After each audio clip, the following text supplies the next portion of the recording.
నమస్తే అందరికీ. ఈరోజు కథ ఒక భార్య విలువ. రాత్రి ఆలస్యంగా భర్త ఇంటికి వచ్చాడు. ముఖంలో అలసట, మాటల్లో కోపం. భార్య ఏమీ మాట్లాడలేదు.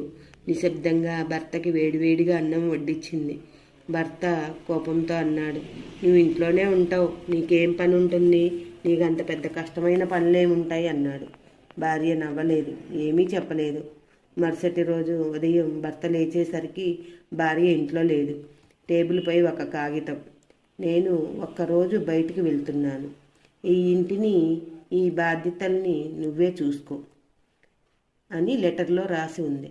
ఆ రోజు పిల్లల స్కూల్కి వంట చేయటానికి, ఇల్లు శుభ్రం చేయటానికి, ఫోన్ కాల్స్ మాట్లాడటం హడావుడిగా పిల్లలకి టైం అవుతుంది.